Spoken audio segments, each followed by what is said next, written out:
Hello friends, स्वागत है आपका आज की हमारी वीडियो में।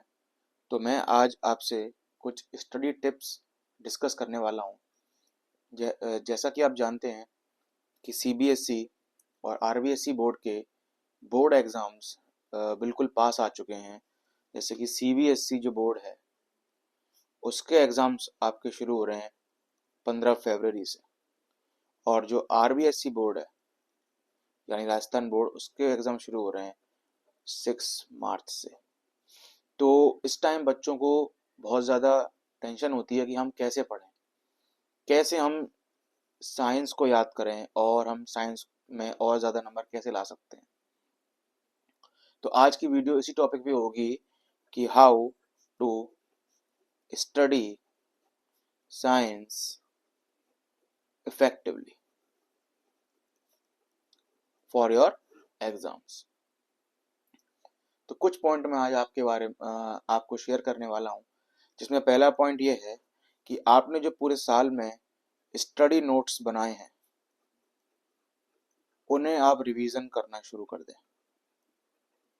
और कुछ तरीका नहीं है, सिंपल बेस्ट तरीका ये है कि आप नोट्स को स्टडी करें और जो भी आपके टीचर ने लिखवाए हैं, जिससे कि आपको ये समझने में आसानी होगी कि क्या हमें नहीं पढ़ना है।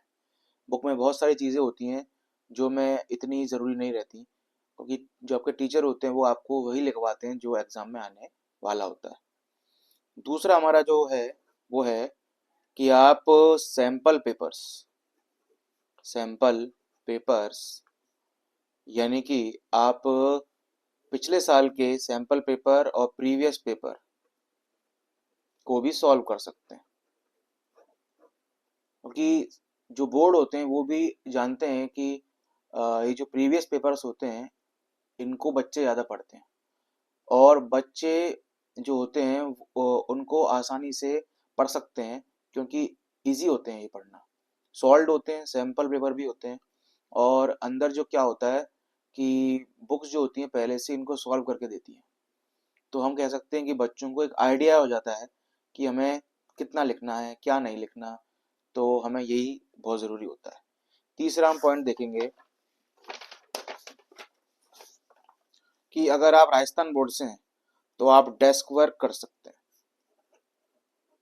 डेस्क वर्क आती हैं बाजार में, डिफरेंट डिफरेंट कंपनीज की आती हैं।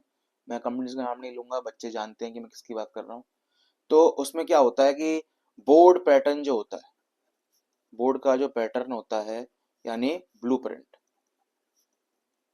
ब्लूप्रिंट के अकॉर्डिंग उसमें क्वेश्चंस दे रखे होते हैं। जैसे कि ब्लूप्रिंट में हमें अगर दे रखा है सेक्शंस हैं, कितने सेक्शंस होते हैं? 4 सेक्शंस होते हैं according to desk work, according to blueprint. एक section A, section B, section C and section D. तो हम देख सकते हैं कि हम कैसे इन सेक्शन को सॉल्व कर सकते हैं। उसमें भी टाइम लिमिट होती है, उसमें बहुत सारे मॉडल पेपर होते हैं। अगर हम according to time model paper solve कर सकते हैं तो हम देख पाते हैं कि हम कितना पानी में हैं। अगर हमसे वो सवाल हल हो रहे हैं यानी कि निकल रहे हैं, तो वो मतलब हम कह सकते हैं कि बच्चे उसके मार्क्स अच्छे आ सकते हैं। अगर नहीं निकल रहे हैं तो उसे और डेस्क वर्क के पेपर करने होते हैं। 8 से लेके 10 तक मॉडल पेपर होते हैं उसके अंदर, ये भी आप कर सकते हैं।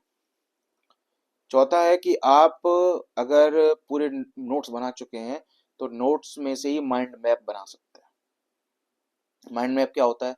जैसे कि हम साइंस में लेके चलते हैं, चैप्टर 1 है आपका केमिकल रिएक्शंस एंड इक्वेशंस।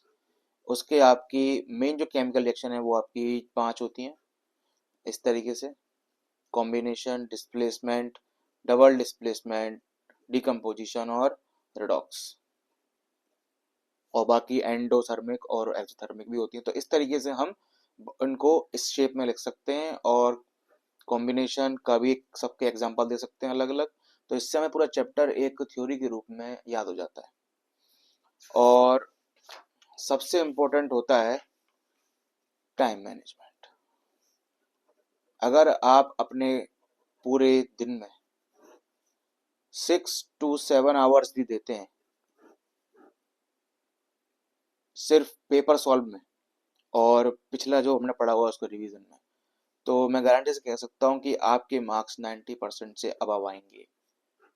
क्योंकि मेरे जो स्टूडेंट्स हैं, मैं कम से कम 9 ईयर्स से साइंस पढ़ा रहा हूँ, और मैंने बच्चों से यही कहा है, बेटा अगर आपने टाइम मैनेजमेंट कर लिया तो आप कभी भी फेल नहीं हो सकते, क्योंकि आता सभी को है। सारा जो खेल है वो मैनेजमेंट का है।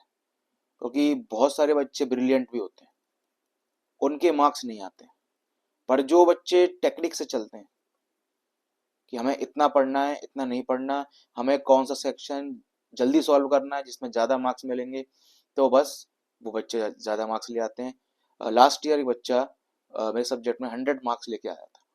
उसको मैंने यही बताया था कि बेटा अगर आपने टाइम मैनेज कर लिया, जो चैप्टर सबसे ज़्यादा मार्क्स के हैं, हायर मार्क्स के, उन्हें पहले करो, और जो चैप्टर कम मार्क्स के हैं उन्हें बाद में करो। और ऐसे ही पेपर में सेक्शंस पहले वो उठाओ जो ज़्यादा मार्क्स के हैं, जो आपको अच्छे से आता है। तो स्टूडेंट्स, यही मेरी आज की वीडियो थी कि मैं चाहता हूँ कि आप अच्छे से स्टडी करें और मार्क्स अच्छे लाएं और पेरेंट्स को प्राउड कराएं, और अपने जो रेस्पेक्टिव टीचर्स हैं उन्हें प्राउड कराएं। थैंक यू स्टूडेंट्स, आपने मेरी बात सुनी। और अगर आपको मेरी बात अच्छी लगी है तो प्लीज़ एक कमेंट ज़रूर करना कि मुझे और क्या बनाना चाहिए जिससे मैं आप सबकी हेल्प कर सकूं, बिकॉज मैं चाहता हूं कि साइंस के लिए लोगों में डर ना रहे, एक लगाव रहे। Thank you.